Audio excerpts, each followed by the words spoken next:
Good morning, everybody. Welcome out to Board Game Breakfast here in the Dice Tower. I'm Chris Yi. I'm Wendy Yi. And I'm Mike DiLisio. So you might notice that we have a certain lack of a co-host right now. There is no summer in wintertime. There is no Eric Summerer in wintertime. He let us know he's doing something. I don't remember what it was. So we're just going to pretend that he's having violent bouts of diarrhea. And we'll excuse him for such reasons. That's what you get for eating too much during the Christmas vacation. Yes. I hope you're all enjoying an actual breakfast with us right now. Maybe a fantastic croissant. Bon appetit, everybody, from the Dice Tower. Speaking of no summer, I know that you in Fort Myers have had some lovely weather. Yesterday here in the heartland of Indiana, I'd like you to know that it was almost 60 degrees yesterday. What? Whoa. It was You almost know what 60 it is degrees here. right now? Do you know what it is today? Feels like -9 and snowing right out that window. I kid you not. I wish you could pan your camera. That would be amazing. I could, but things might fall apart. So this is all held together by duct tape. Let's not. Yes, especially at Anger the this technology stage of the Dice Tower Midwest Annex. I mean, I'm sure that Yes. you're not putting long-term repairs up. No. All right. Well, Mike DiLisio is here with us. I'm excited about this because this is the final episode of Board Game Breakfast of 2025. Good riddance is what I say.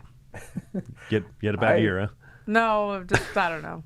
I don't like breakfast anymore. I'm over it. Like actual breakfast, I don't eat real breakfast. I like the show. Love the show. Been intermittent fasting. And so, yeah, skipping breakfast. But, we're finally exposed as the phonies that we are. That's why we need Mike to watch over us Yeah, here. that's true.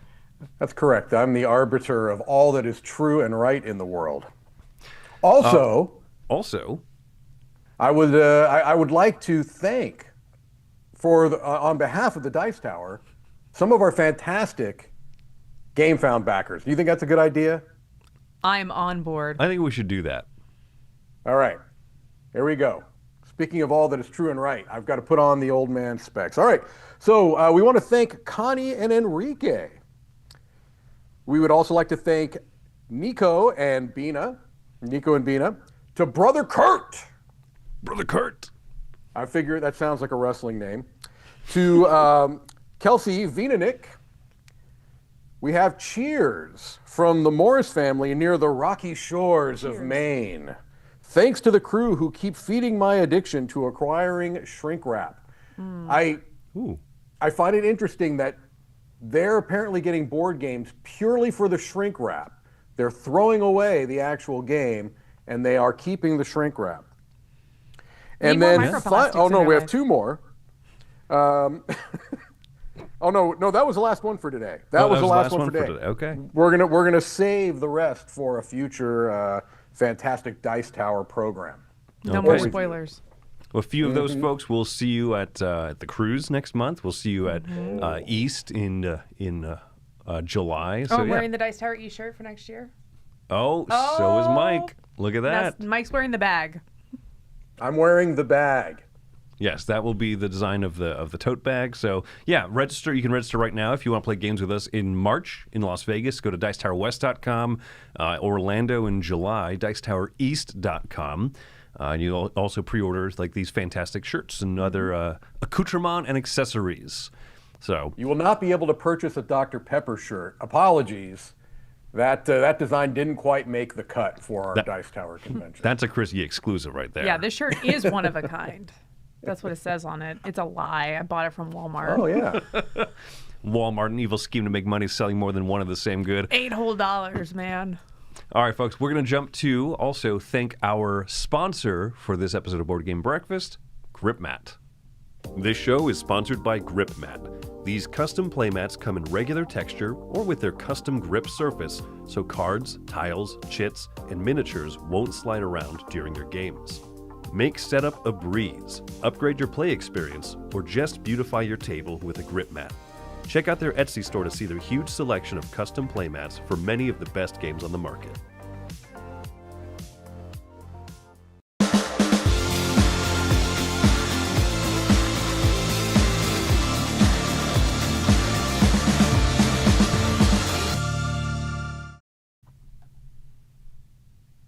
All right. Michael, why don't you lead us off on a rousing little round here of what we call eye catchers. Things that, Eye caught our eye. catchers.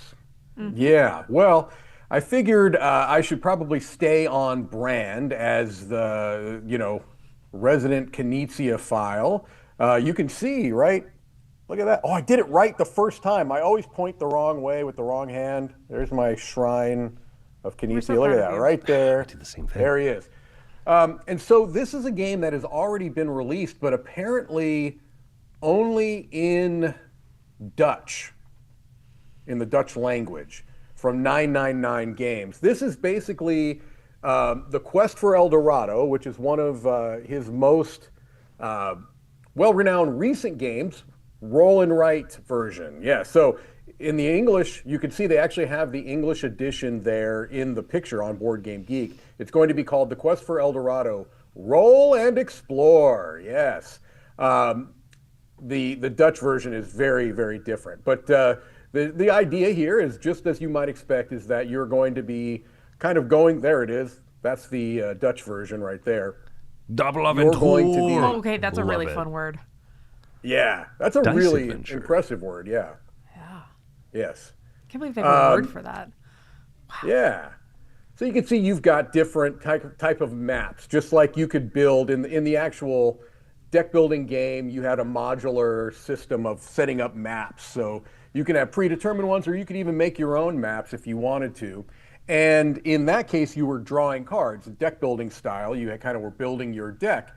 And if you wanted to go through the forest, then you would have those green machetes. If you wanted to go through the water, you would need the blue paddles, etc., etc.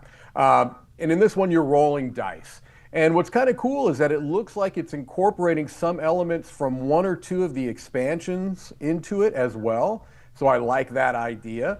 Look, roll and write games, are they saturated? They're well oversaturated. That sponge cannot contain any more water. But I'd be interested to see how this one might work. I think that this could have a pretty nice, I can see how this would work as a roll and write, is I guess what I'm saying. So I hope that's coming soon. They already have the cover, so I've got to assume that this is coming soon in English. I could get it right now if I wanted to import it for an outrageous shipping cost. So I'm being good and I'm waiting. Ooh, I noticed it has one comment on it. What is the comment? In Dutch? I've No. only played this once so far, with the first game with 4 players. It's a Knizia game. That's all y'all need Gave to it hear. a 6. All right. Yeah. Well, very cool. we'll Thanks, see. Animal We'll see 82. Animal 82. Oh, you That's just my rated eye it, Chris. Oh, no, yeah, it was moused over. Oh, phew. Yeah, that'd be very rude. Oh, interesting, Mike. Yeah, It's right? a 4 already. This is trash. Oh, that would be so sad. All right, my eye catcher for today is not going to be as quite as Dutch as Mike's is. That's quite. I really like this word. Is there going to have that much gold in it double either? aventure. Or as well? No, but it's got more trick takery-ness to it, which I thought might be maybe Mike's eye catcher. This is a trio of games being kickstarted by Portland Game Collective, PGC, for the people who are in the know, for like the cool kids. They use acronyms.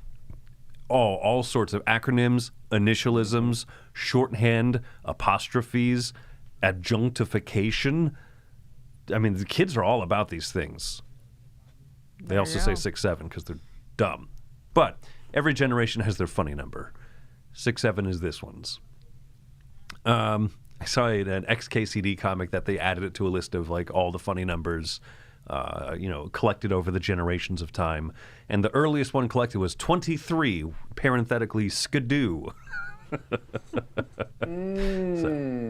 Yes. Anyway, I'm way off track here. Hey, how Yeah, we about want to know about the trick takers. how about we talk about Zoom Zoom Vroom, Trick Takers expansion, and my personal favorite that I'm most excited about this bundle here, Best of Neapolitan. That one definitely looks the most appetizing.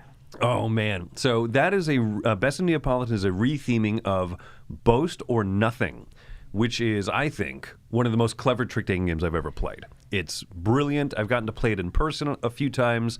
I've played it a lot. There's a free app called Trickster's Table, which if you want to try out the original game, but also with his new artwork, you can actually play it for free on there against a few bot players.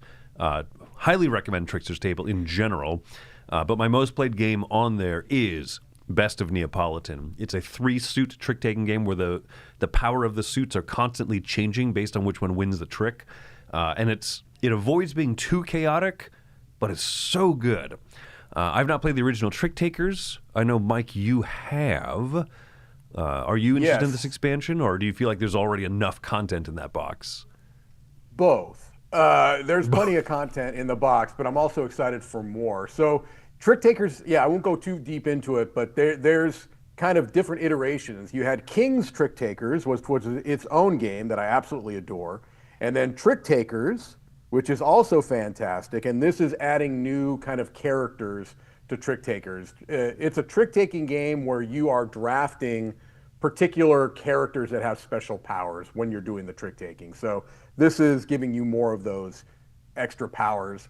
I'm with you on Best of Neapolitan, Boast or Nothing, fantastic game. And Zoom Zoom Vroom, I don't know as much about, but the Portland Game Collective have a pretty strong track record of cultivating very good trick-taking games, so I'm very excited about that as well.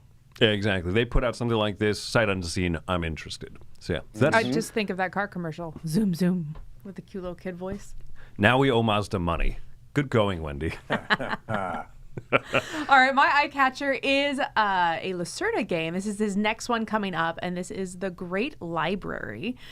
So this is based on the Library of Alexander, and you are librarian curator. So you're going around and you're trying to find manuscripts and lessons and art and all the fancy things that you want to put into the library, and then you actually have to go into the process of getting them in the library.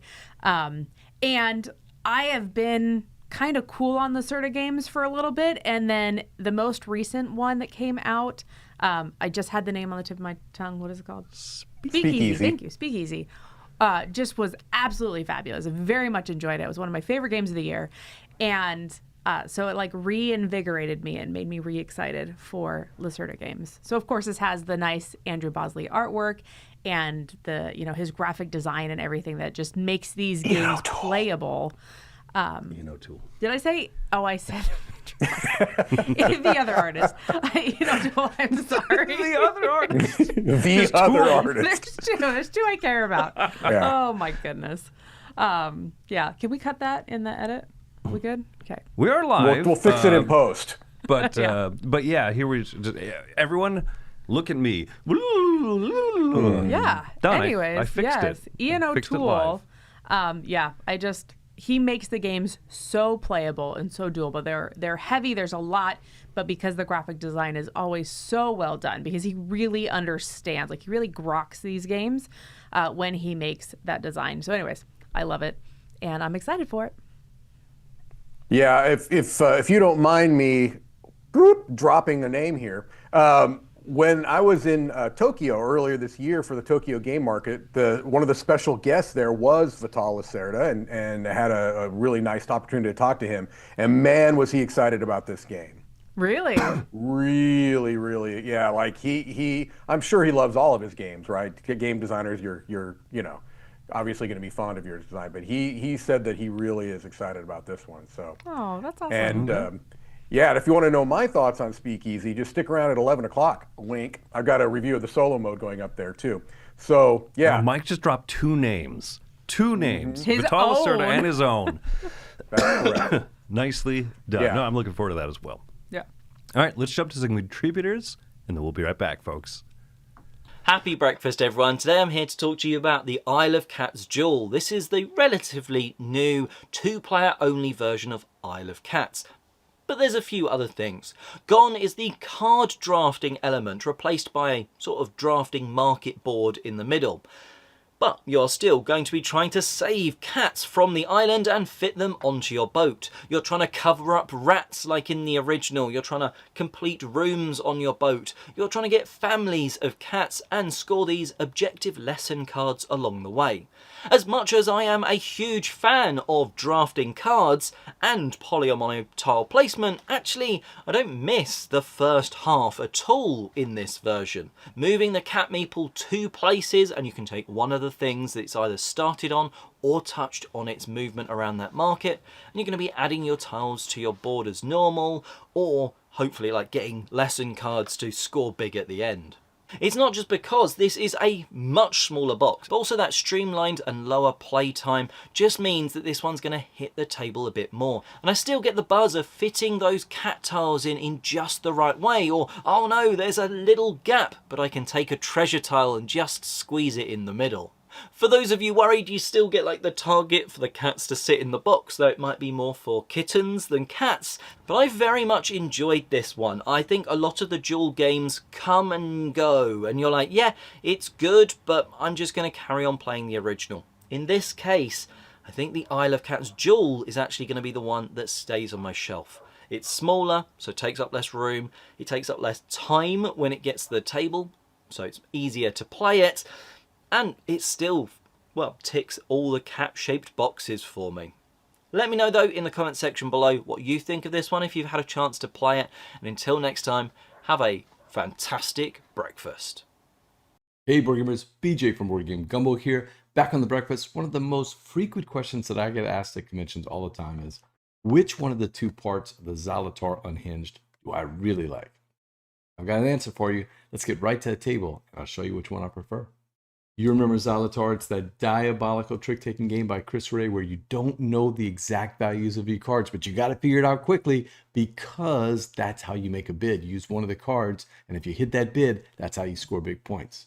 Well, now we've got 2 new expansions in the Zalatar Unhinged. We've got the offbeat cards, these 7 cards that look like this, and then a deck of bonus beat cards.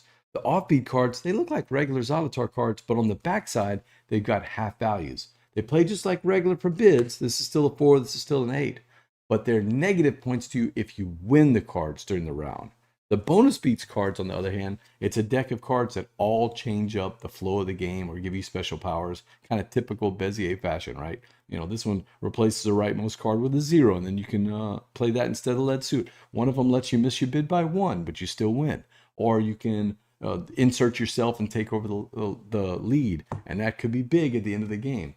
You could play one of these per round, but if you don't play either one of your cards by the end of the 3rd round, it's worth an extra point to you. And you know how close trick-taking games can get, especially Zalatar. That 1 point could be very big.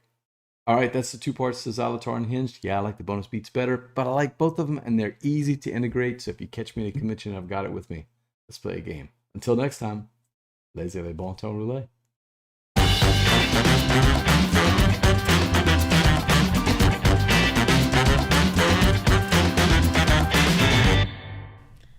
All right, it is time for our top 10. Now, what this means is that Mike, Chris, and I are going to be listing our favorites in this top 10 topic, and that it is your job to list yours so that one of us gets to pick the number 1 answer from the chat.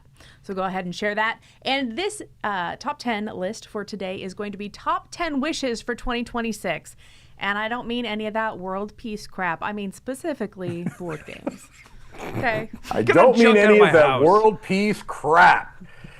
Don't you dare wish for a 3rd board game artist, okay? We're sticking to 2 of them. That's right. Mm-hmm. I guess the Micho is kind of a 3rd. Fine, he's in the club. Meh. He can join. Right. All right. So I'm going to start with number 10. And this one, not calling out any specific board game publishers, but Devere, I want you to fix your rule books, man. Like, so much. Man.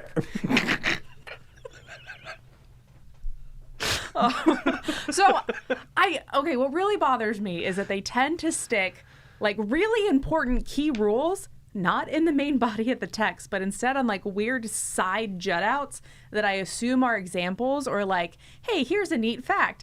And there have been rulebooks I've read through that I'm like, I don't understand what's the main mechanism of the game. Like, please tell me. Oh, wait, it was on this weird side blue bubble over here. Yeah. I think lots of board games need better rulebooks, but I love to fear games, and I want them to be better.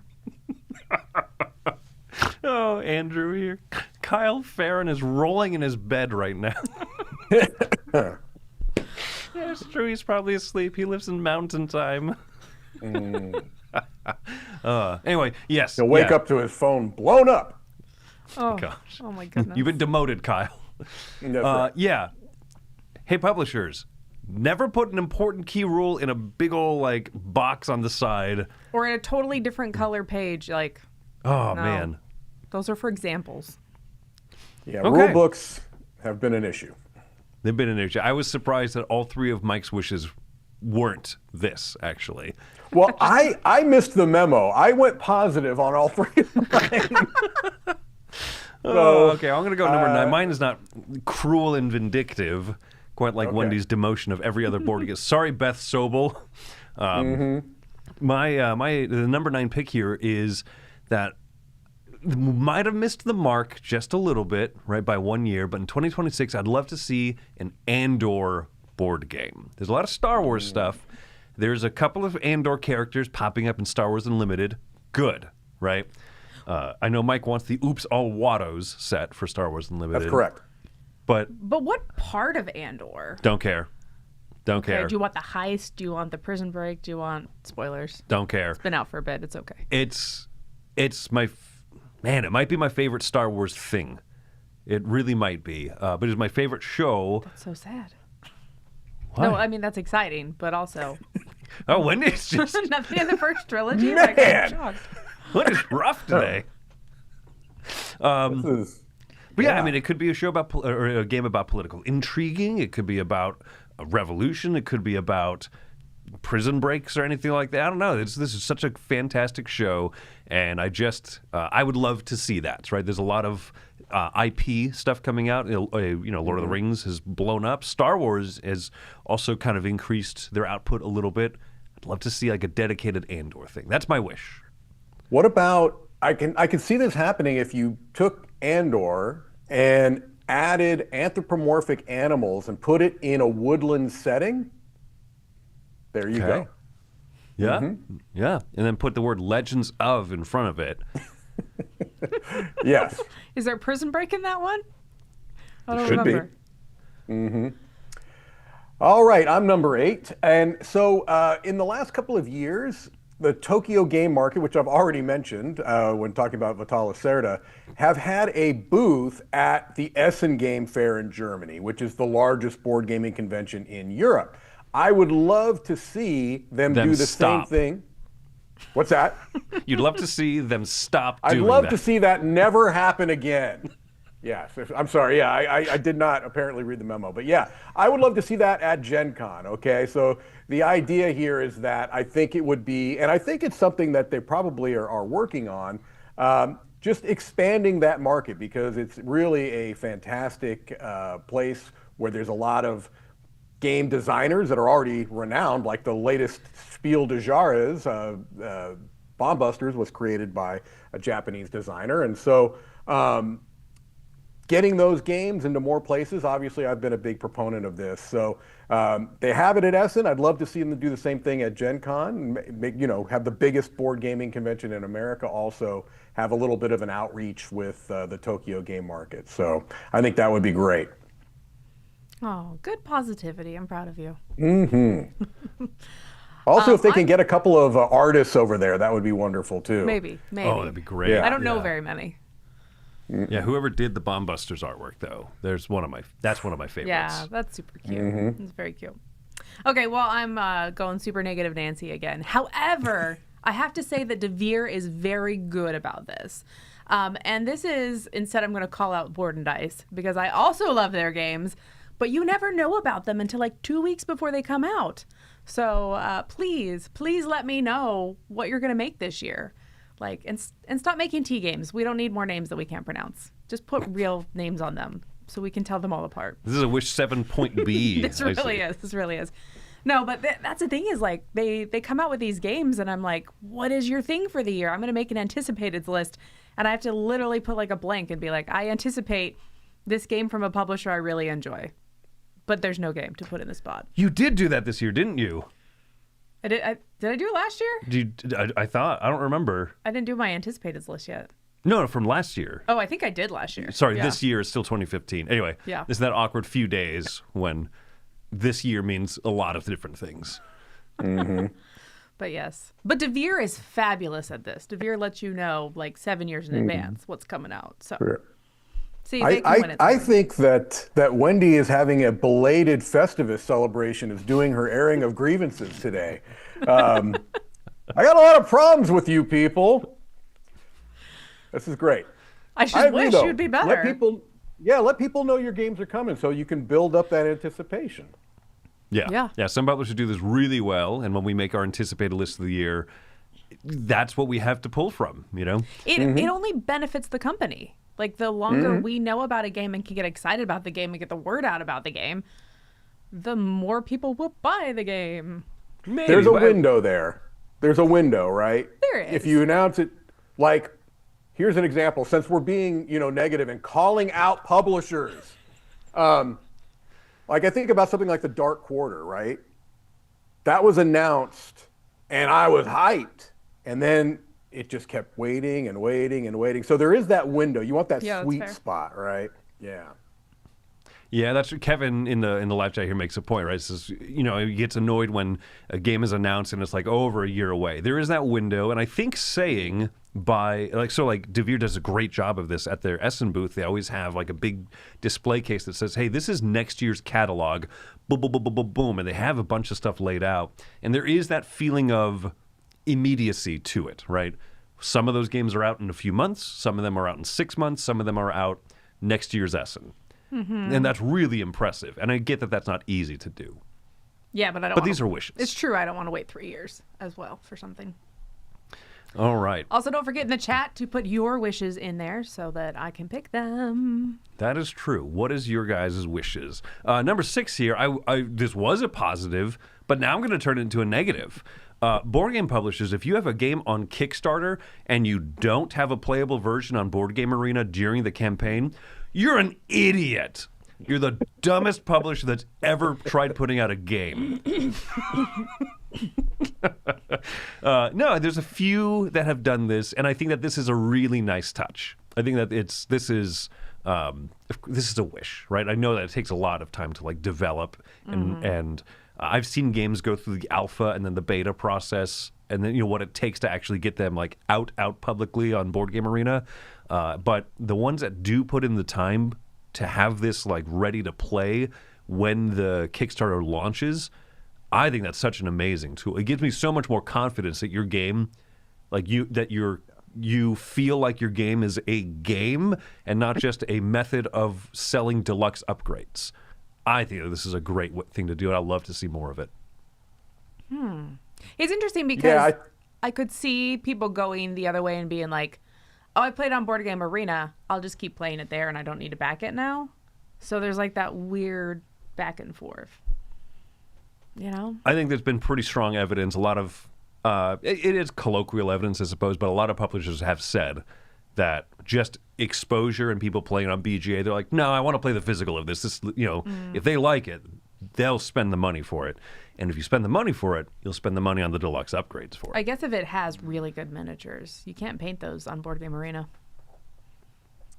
No. That's I agree, though, that it shows wish. confidence. It shows confidence in your game if you're willing to put it out there, before it's actually even available to sell. Yeah. All right, but that's my number 6 wish. All right, my number 5. Let me see if I can get into the spirit of things. Hey, countries around the world, why don't you start manufacturing board games? Yeah. Jerks. No. I would love to see the growth, because it's already starting, right? The continued growth of viable board game manufacturing around the world, right? As of now, it's relatively concentrated. Most of the board game manufacturing takes place in China, okay?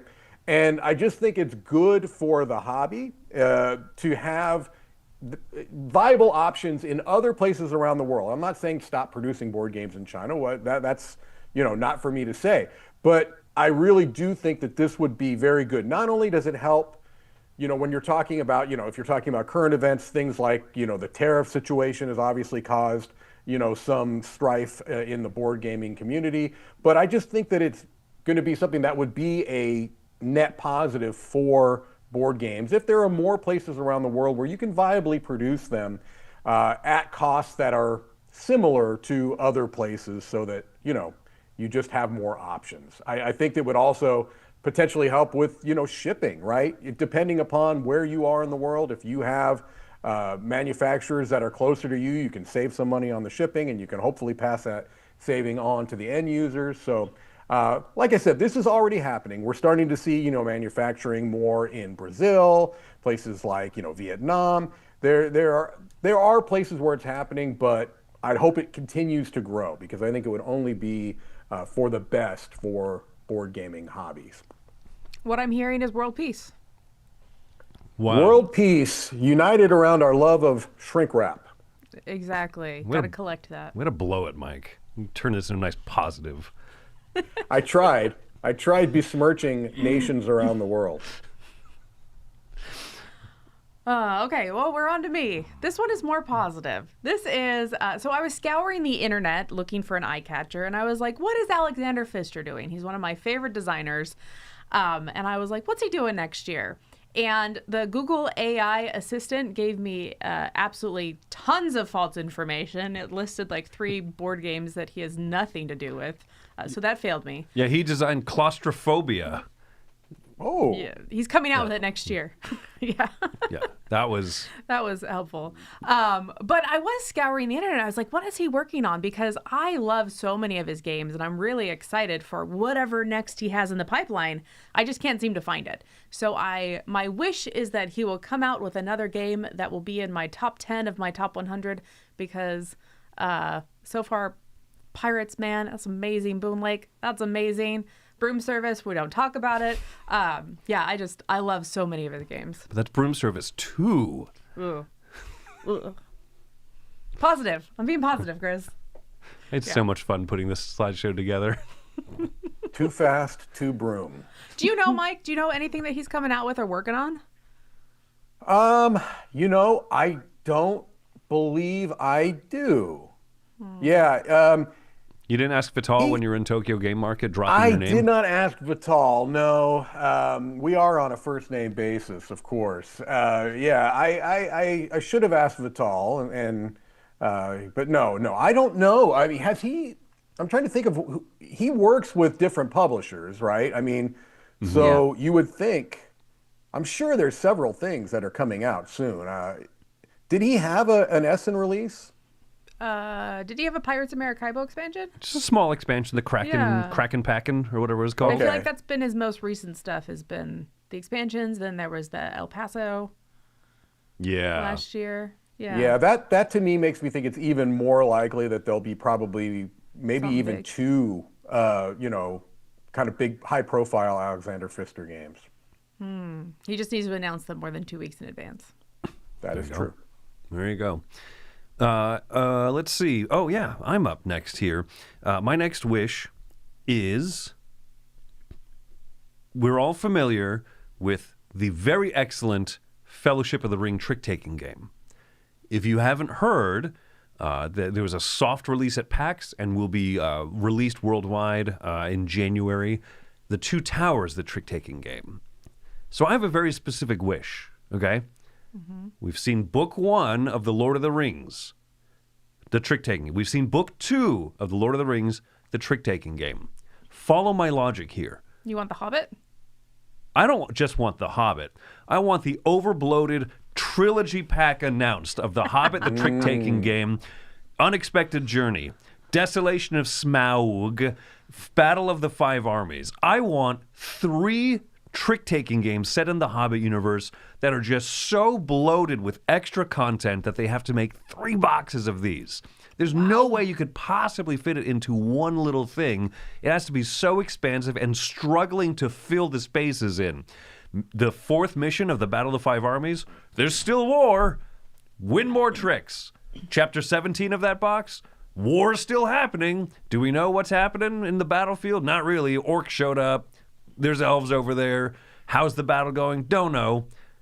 Thorin Oakenshield's going to go fight a white orc on a frozen waterfall now. Why? I don't know. We're just stretching for content. I want to be able to play the bolt that they shoot at the dragon as a playable character. Off of his son's shoulder, using his neck as the steadying piece. Can you tell that this is mostly my rant against the Hobbit trilogy movies? No. But I'd like to see a Hobbit the trick take game announced. That'd be kind of a cool thing, right? Because we know Return of the King's gonna happen. Like, there's no way that they'd make 2 of these Lord of the Rings trick takers and be like, good enough. Let's just stop there. But yeah, announcing the Hobbit. I very much enjoyed the Two Towers trick-taking game. We played it live during the Winter Spectacular, so if you want to look at that, you can. I'm going to say something that I'm sure is going to get a lot of hate in the live chat, but I think that I have reached my saturation point on Lord of the Rings material in board games. I think it's too much at this point.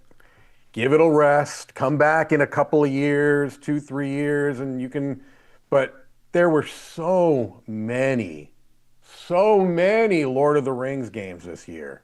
It's like, I've really had enough.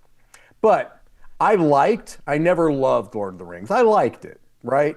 I read The Hobbit. I watched all the movies. And yeah, it's fine. I get that fantasy is a popular genre, and then this is a well-known intellectual property. But I really feel like it's enough already. Sorry, I do. The whole trilogy of the Hobbit trick-taking games. That's what Mike agrees with me that he wants. Right. And this is a really good one for me. Get people angry at me before I list my number 2, which is absolutely self-serving and all about me. All right. My number 2 is that I'm wishing for a successful return to the Dice Tower Studios. So I'm actively in the process of moving. Not because of me, but because I have a wife who plans. If it were up to me, I'd be preparing to move a week before I moved. But no, we're, 60 some days out and actively in the process of moving. And so that's fresh, very, very on the forefront of my mind. And so when we said that we were going to be talking about not board game, but just wishes for 2026, this is where my mind is that all of the goes with moving, right? All of the practical things, all of the planning things, all of that goes well, that, that everything just goes as well as can possibly go in a move across country, which is never an easy thing. But I'm very much looking forward to it. I'm excited about it, and just putting good vibes out there into the universe.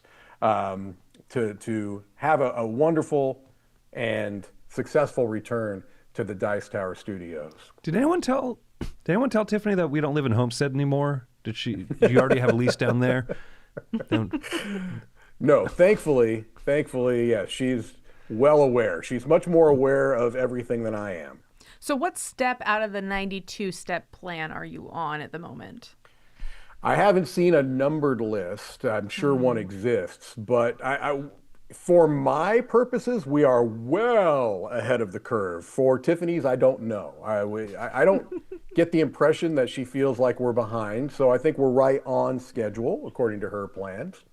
But yeah, we're in it. We're in the process. Nice. Oh, sweet. Well, we're glad to have you coming back. Yeah, that's fantastic. And you'll even be back a few times between now and then. I'll be back very soon. Very soon, doing your top 100 games of all time. Be back for the cruise, back for a few other little things here and there. So, yeah, there'll be plenty of Mike to share Too much around. Mike. Just like the Lord of the Rings. Enough Mike. Give me maybe 2 years. Let it rest for a while, Mike. Come back in a couple of years and maybe we'll see. We're going to turn you into a Hobbit trilogy. I'm going to milk you till you're not viably profitable anymore. How hairy are your feet? Fantastic. No. All right. All right. Number 1. This is you all. I'm going to pick Mike Hellers, who often gets a shout out during this. Player aids for all players. There was also another one in the chat that I, for some reason, can't seem to find, and that was indices. Indexes? at the back? Indices? How do you Yeah. pronounce Indices, that? I think is right. Indices, yeah, in all rule books. Yeah, in all rule books. Yeah. Well, all rule books over 10 pages. Sure, Yeah. sure. For anything that's big. If it's a single fold out, you don't need that index in the back. We can live without it. That'd be pretty amazing. Yeah. You have a single fold-out page rule book, like small little Knizia roll and write game, and you're like, okay, got to look in the index. Dice. Roll. Sheet. Please Yeah. define that. No, I agree with Mike here. I mean, we've definitely talked about that here before, but don't give me, if it's a 4-player game, don't give me 1 player aid. Annoying. Super annoying. Agreed. Agreed. Well, that, folks, are our wishes. Let us know if you have further wishes in the comments below, and we'll be back after a few more contributors with our final little game show segment here. Hi, this is Rich Saunders, and welcome to Co-op Gestalt, a place to talk about cooperative games, cooperative game mechanisms, and sometimes solo games. Today we're going to talk about solo games in cooperative games. I still remember about 14 years ago, I picked up the original Sentinels of the Multiverse game. That's right, people. This is the first edition. Woo, is it aged? I was super excited for it because they had, at the time, there had been cooperative games like Pandemic and Arkham Horror 2nd Edition, but this was the first cooperative superhero game. I'm like, I was so excited, I ordered it sight unseen and it arrived, and it turned out this game only had 3, 4, or 5 player modes. There was no solo mode. And I was kind of bummed because I wanted to play the game. Not all my friends like superheroes like I do. So I had to develop my own solo mode. I ended up playing 2 players, 2 hands, and I played them twice. So it was like a 4-player game. It was kind of a messy solo mode. The problem was having 3 players, because it does play 3, was just a little too much. It was too overwhelming. So I was kind of like, darn it, I really wish they'd had an official solo mode. And this actually became something I called Saunders' Law. Like, there should be a law that all cooperative games must have a good solo mode. Actually, it's more like Saunders' Hope. I really wish you'd put a good solo mode in cooperative games. Now, later on, when they did the definitive edition, they did actually add a solo mode, which is basically playing three characters at once. So I was super excited that they had these. And these days, most cooperative games do have a solo mode so that you can teach the game. And that's the most important thing for me, because 99% of the time, I like the solo game because then I can teach my friends. So, for example, I recently got Fate of the Fellowship. This has a built-in solo mode. Huzzah! It follows Saunders' Law. But it turns out I didn't love the solo mode. It ended up being a solo mode where you had to play kind of outside the rules. You sort of had 4 characters, and you sort of had Sam and Frodo, and I didn't like it. In fact, after about 4 games of it, I was ready to throw this into Mount Doom. But then I played 2-handed solo, and I found I really liked the game. It opened up the choices. It was how the game was meant to be played, 2, 3, 4 players, where you are choosing so many more things. There's so many more options. There's so many more resources. And it's funny because I found this in most of the games that I play. I prefer playing 2-handed solo over a lot of the solo modes that come with it. So that almost takes me back full scope there. Even though a lot of modern games do have solo modes, I kind of prefer playing 2-player solo. Why? Because it's the way the game was meant to be played. When I teach my friends, that way I know all the rules. I don't have to worry about exceptions that they put in for the cooperative game. So anyway, at the end of the day, do you have a preference? Do you like all the solo modes? Do you prefer 2-handed solo? Let me know in the comments below, and have a great day. This is Rich.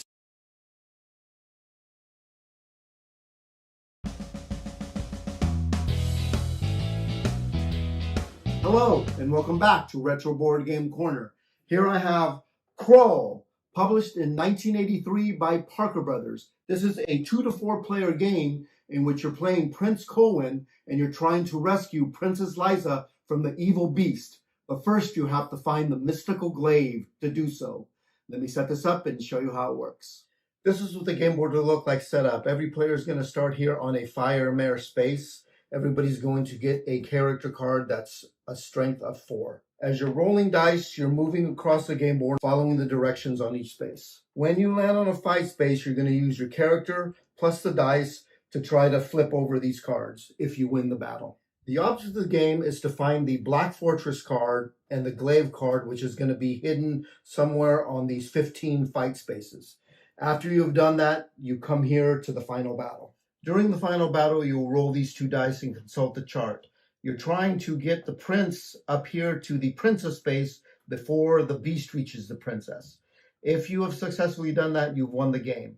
But if the beast gets there first, you're going to put the Black Fortress card back onto the board. Your turn is over. On a later turn, somebody else can get the Black Fortress card, or you can get it again to come back to the final battle and try again.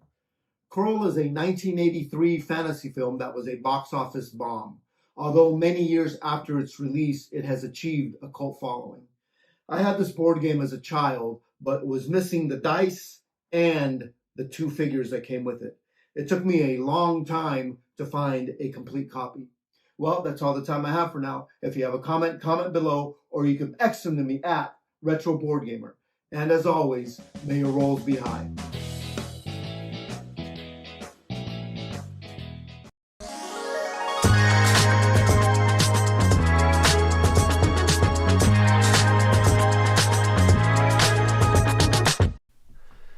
All right. Well, after that fantastic Astral segment there, I had this game as a kid without the dice or the 2 miniatures. Yeah. I mean, you can find dice I had this other game as a places. kid without the houses, the hotels, or And the any of the bank. cards. Okay, I actually was missing a lot of the houses and the hotels in my Monopoly version growing up, and half the player could- pieces. I think we had the shoe and the dog, and the rest were like sorry pawns we would use. Yeah, that would work. Well, we're gonna jump into a game show here. This is one I really enjoy. This harkens back to when Mike and I ran a little show called Pirate Breakfast years back with one Dan Hughes. I'm gonna be sharing a number-based trivia question, and each of you is going to take turns answering the question. You will answer it wrong, so your opponent's job is to say, Mike, if you were Mike, or Wendy, if you're speaking to Wendy, you are wrong. To which you then respond, yes, but how wrong? And then you have to guess whether they are wrong in the ones place, the tens place, the hundreds, thousands, 10,000s, so on and so forth. How wrong are they? So we're going to start, Mike, to you. This is your question. How many days old is Dick Van Dyke? How many days old is Dick Van Dyke? Is this Okay. updated today? Like you did This the is math as of today? today. Okay. I'm not even going to try to do the math. I'm done. I'm going to say that he is 38,000 days old. Mike, you're wrong. Yes, but how much? I'm going to say in the thousands place. So close. That is correct, Wendy. Mike was so close. He is 36,541 days old. And job. happy 100th to Dick Van Dyke. I didn't know of you as a mathematician, Mike. Well, I know there's 365 days in a year, and he just turned 100. So, I mean, I don't know why I went to 38, honestly. I really don't. Leap I could have years. just said 36,000 days and played it safe. But yeah. Dick Van Dyke, a man who shares my birthday, by the way. Different year, Oh, wow. of course. I would just like to celebrate this momentous occasion. I have earned my first point in any board game breakfast show. I'm so proud. Well, I tell you, any time that mathematical computations have to be done by me and you have a chance to check those, you have a good chance of getting a point. The next question goes to Wendy. Wendy, speaking of celebrities, Martha Stewart is a writer, a prolific writer. How many books has she published as of 2025? Ooh, I thought you were going to go with a different the question. end of How many days 2025 did or she the spend in jail? Sorry. That's what I thought you were going to say too. Oh, yeah, the end of 2025? As of the end of 2025, how many books has she published? I am going to say 37. Wendy, you're wrong. Are you sure? That's not what you Oh, say. I'm sure. Oh, but how wrong, Mike? Well, I believe that you are, first of all, I'm going to even go beyond the parameters. I believe that that is low, and I believe that you are wrong. Well, I think you're wrong in both the tens and the ones, but I think it's higher. I don't think it's into the 3 digits. I think it's 2 digits, higher than 37. Okay, so Mike is saying that you are wrong in the tens place. Okay. The point goes to Wendy. That's because garbage. Because I'm so wrong that I got correct. So she must have over 100? Yeah, she must have. She has 101 published books. Wow. I also would have accepted the answer of 100 because her 101st book was a republishing of her first book from 1982, but in a modern print format. So 100 Wow. or 101? This is amazing. Wow, okay. I'm just I winning knew by she a wrote a lot of landslide. books, but I have a chance. Speaking of old, Mike, I meant Martha Stewart. Anyway, speaking of old, lobsters have this they have this rumor about them that they can live infinitely long. However, they die of not of old age, not of aging, right? But rather of the fact that they can no longer break out of their shell to expand and grow anymore. They Is can this no longer about the great Costco molt. lobster heist that recently happened? It's been all over my news feed. No, but I'm going to look this up after breakfast. Okay. Mike, So we have different algorithms, apparently. Yeah. according to PETA, which released the oldest estimated living lobster about 16 years ago, how old was that lobster in 2009? I'm going to say that lobster was 228 years old. Oh, Mike, you are so wrong. So very, Yes, very but how wrong? How wrong am I? You are wrong in the hundreds, please. Mike is wrong in the hundreds place. Point to Wendy. The lobster at that point was estimated as being 140 years old. Yeah, I should just go with those safe answers. Go with the safe answers. but I'm trying to, take big swings. Wendy, speaking of lobster, lobsters belong with butter. Oh, yeah. How many calories are in a pound of butter? In a pound of butter? I'm going to say 4,023 calories. Wendy, you're wrong. Yeah, Mike, but how wrong? I'm going to say you're wrong in the thousands place. Point to Mike. Finally, I get on the board. Wendy was within 1,000, which is impressive. 3,258 calories in 1 pound of butter. Wow. All right. That's a lot of Cinnabons. That's a lot of butter. Okay, so we're going to jump to double points here for the last round of questions. Question to Mike. I have no transition from the previous question to this one. I just found this question interesting. Okay. According to the Oxford Companion to Chess, how many named openings and variants are there?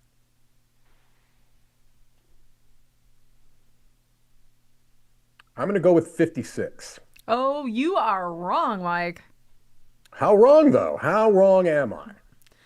I'm going to go in the tens place. Double points to Mike DiLisio. Oh, is it the hundreds? Do they have like so many? The thousands place. Mike was wrong Whoa! by a measure of 1,000. There are 1,327 openings and variants named according to the Oxford Companion to Chess. To that I say, Oxford, you're boring. Wow. That's right. Play Kroll the board game, okay? Get some variety in your life.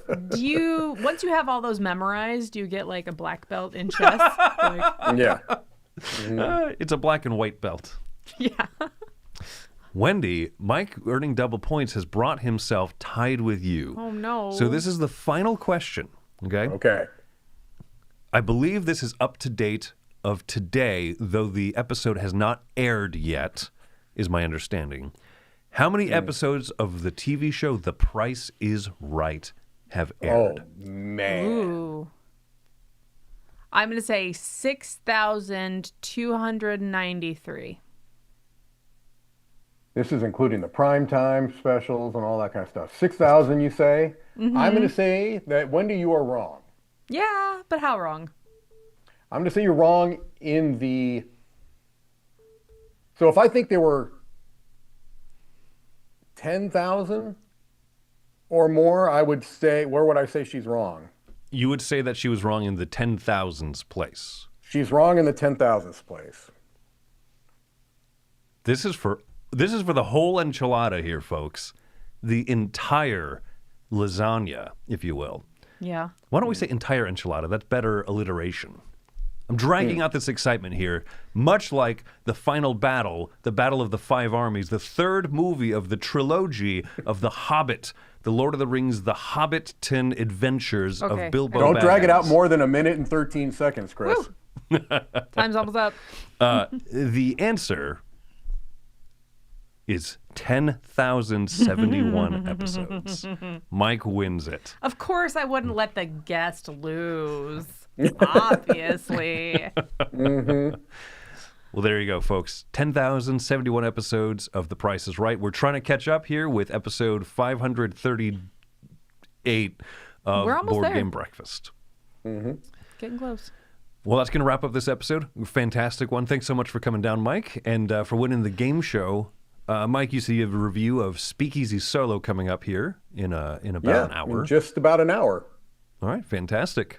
And then as for us, we've got a little bit of a broken up week because we've got the New Year's Day right in the middle of it. A top 10 list on Friday morning instead of Thursday because we'll be off, celebrating the new year and everything. Gallivanting by sleeping in. All right, folks. Thanks so much for coming out. I'm Chris Yi. I'm Wendy Yi. I'm Mike DiLisio. And we'll see you later.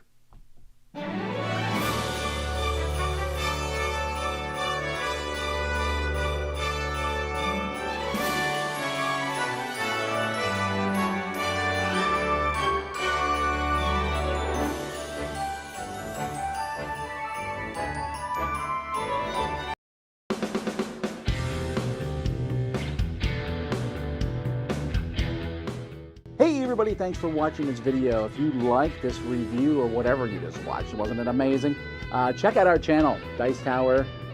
We have all kinds of things. We review games, we do top 10s, we play games live. It's all about board games, but especially the people who play them. Check out Dice Tower YouTube channel.